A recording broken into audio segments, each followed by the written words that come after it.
Assalamu alaikum dear students, I am Dr. Ijaz Abbasi and you are watching MyScape Biology. Today we are going to study the factors affecting enzyme action.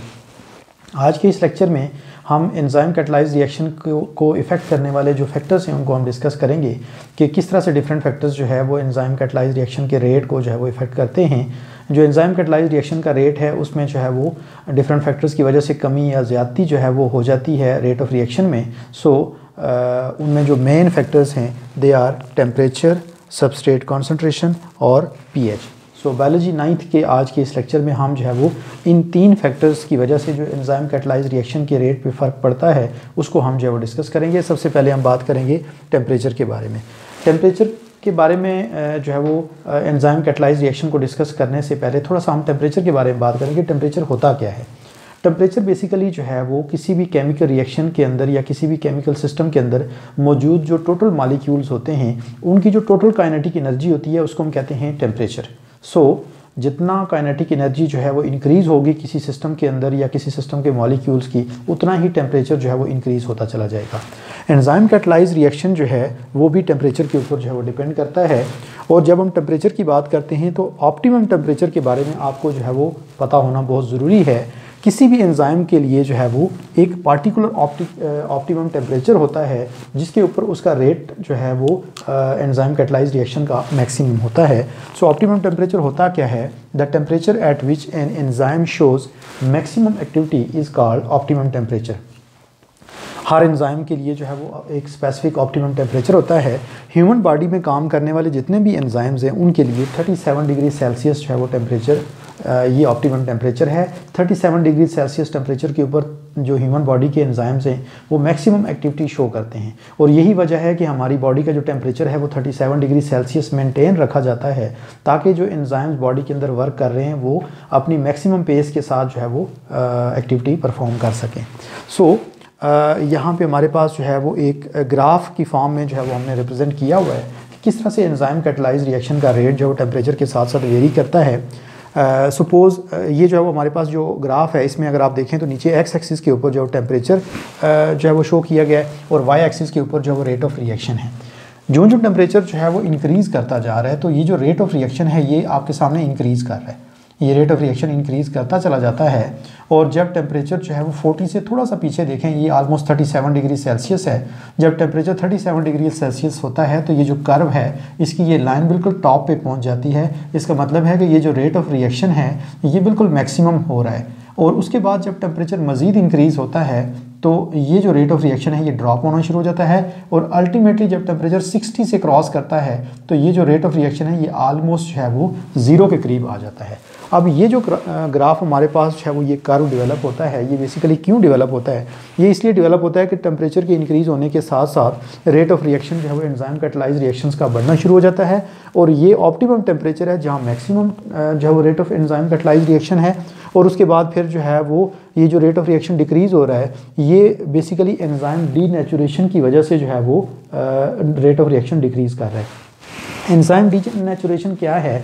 Basically आपको जो है वो मालूम है कि ज़्यादातर जो एंजाइम्स हैं वो प्रोटीन नेचर के हैं। Most of the enzymes are globular proteins और ये जो ग्लोब्यूलर प्रोटीन्स हैं इनका जो इन प्रोटीन्स का बेसिकली जो ग्लोब्यूलर स्ट्रक्चर है वो बहुत ही सेंसिटिव होता है और जो एक्टिव साइट है एंजाइम की वो भी बेसिकली उस ग्लोब्यूलर स्ट्रक्चर का पार्ट है।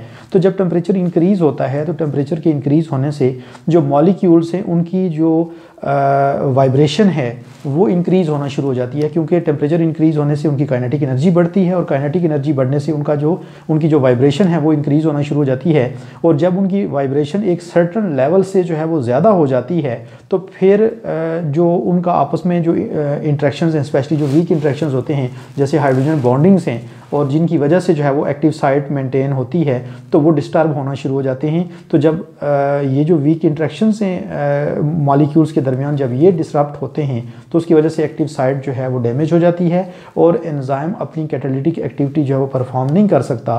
सो इस वजह से जो टेम्परेचर जो है वो ऑप्टिमम टेम्परेचर से ज़्यादा होता है इंक्रीज़ होता है तो एंजाइम का जो ग्लोब्यूलर स्ट्रक्चर है वो डिसरप्ट होने की वजह से एंजाइम डीनेचर हो जाता है और उसकी वजह से फिर उसकी जो कैटालिटिक एक्टिविटी है वो ख़त्म हो जाती है।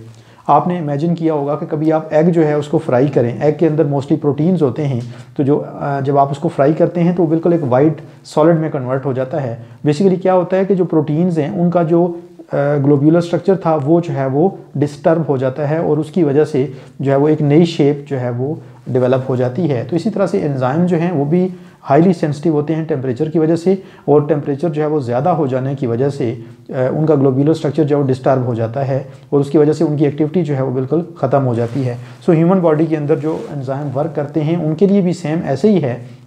जब टेम्परेचर जो है वो अगर 50 डिग्री से जब वो बियॉन्ड चला जाए तो एंजाइम का जो ग्लोब्यूलर स्ट्रक्चर है वो डिस्टर्ब होने की वजह से उनकी एक्टिविटी बिल्कुल ख़त्म हो जाती है। तभी ये ग्राफ जो है वो ऑलमोस्ट नियर टू ज़ीरो जो है वो आ जाता है। इसके बाद जो है वो नेक्स्ट हम बात करेंगे कि सबस्ट्रेट कॉन्सेंट्रेशन जो है ये किस तरह से एंजाइम कैटालाइज रिएक्शन के रेट को इफ़ेक्ट करती है। तो सबस्ट्रेट कॉन्सेंट्रेशन जो है ये बेसिकली जो है वो जो हम इंक्रीज़ करते जाएंगे किसी भी रिएक्शन के अंदर, अगर उसके अंदर एंजाइम्स जो है वो एक आप कह सकते हैं कि जो है वो इन लार्ज कॉन्सेंट्रेशन में मौजूद हैं, ज़्यादा कॉन्सेंट्रेशन में मौजूद है, तो रेट ऑफ रिएक्शन बढ़ता चला जाएगा। लेकिन एक सर्टन स्टेज आएगी कि जब रेट ऑफ रिएक्शन जो है वो कांस्टेंट हो जाएगा। ये हमारे पास जो है वो इसका भी ग्राफ मौजूद है। नीचे जो है एक्स एक्सिस पे सबस्ट्रेट कॉन्सेंट्रेशन है, जबकि वाई एक्सिस के ऊपर जो है वो रेट ऑफ रिएक्शन है। तो ये जो आपके पास जो है वो ब्लू लाइन है ये बेसिकली रेट ऑफ रिएक्शन को रिप्रेजेंट कर रही है। जो सबस्ट्रेट कॉन्सेंट्रेशन इंक्रीज़ हो रही है तो साथ ही साथ रेट ऑफ रिएक्शन जो है वो बढ़ता जा रहा है। लेकिन इस लेवल पे जाके तो यहाँ से रेट ऑफ रिएक्शन आगे कांस्टेंट हो जाता है। उसकी वजह क्या है? उसकी वजह है saturation of active sites. Saturation of active sites क्या है? सैचुरेशन बेसिकली हम कहते हैं the point eight which all the active sites of enzymes become occupied. जब एक रिएक्शन के अंदर मौजूद तमाम एंजाइम्स जो है उनकी एक्टिव साइट बिजी हो जाएं और मज़ीद कोई एंजाइम जो है उसकी एक्टिव साइट फ्री ना रहे कि वो किसी सबस्ट्रेट को प्रोडक्ट में कन्वर्ट कर सके, तो फिर रेट ऑफ रिएक्शन जो है वो कांस्टेंट हो जाता है, उसमें मज़ीद इंक्रीज़ नहीं होती। डियर स्टूडेंट्स, हमने पिछले लेक्चर में भी बात की थी कि एंजाइम्स जो है ये बिल्कुल इसी तरह काम करते हैं जैसे लेबर्स होते हैं। जैसे लेबर जो है वो कोई काम परफॉर्म कर रहे होते हैं, एंजाइम की बिल्कुल सेम उसी तरह से एक्टिविटी होती है। जैसे फॉर एग्ज़ाम्पल एक जगह पे जो है वो कोई मज़दूर लगे हुए हैं, आपके पास सपोज़ 10 मज़दूर हैं और जो है वो ईंटें वो एक जगह से दूसरी जगह लेके जा रहे हैं। अब फ़र्ज़ किया आपके पास जो वो 50 ईंट जो है वो एट अ टाइम मौजूद है और 10 मज़दूर हैं, तो एक मज़दूर जो है वो एक टाइम में 10 ईंटें जो है वो उठा रहा है। तो अब आप जो है वो जब वो काम कर रहे होंगे तो वो इस तरह से कर रहे होंगे कि 10 में से जो 5 मज़दूर हैं वो जो है वो 10-10 ईंटें उठाएंगे और बाकी जो और चूँकि 50 ईंट एट अ टाइम मौजूद हैं तो बाकी जो 5 मज़दूर हैं वो फ्री होंगे। अब अगर आप ईंटें बढ़ाते जाएं तो आपने जो है वो 50 से सपोज़ आपने 70 कर दी, तो अब जो है वो 7 मज़दूर 10-10 ईंटें उठा रहे होंगे, बाकी जो वो 3 फ्री होंगे। अब आपने जो है वो 70 में से जो है वो आपने 90 कर दी, तो अब जो है वो 9 मज़दूर 10-10 ईंटें एक वक्त में उठा रहे हैं और एक फ्री है। अब जब आपने 100 ईंटें जो है वो एट अ टाइम वहाँ पे मौजूद हैं, तो 10 के 10 मज़दूर जो हैं वो 10-10 ईंटें उठाएंगे तो 100 ईंटें एक ही वक्त में जो कैरी हो जाएंगी।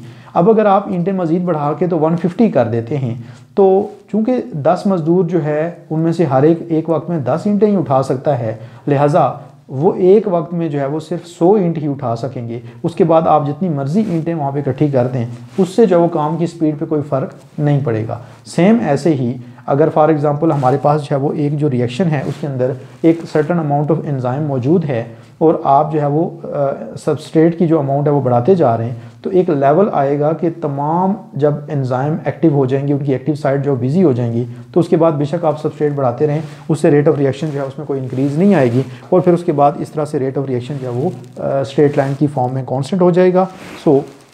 इस तरह से जो है वो सबस्ट्रेट कॉन्सेंट्रेशन इफेक्ट करती है rate of enzyme catalyse reaction को।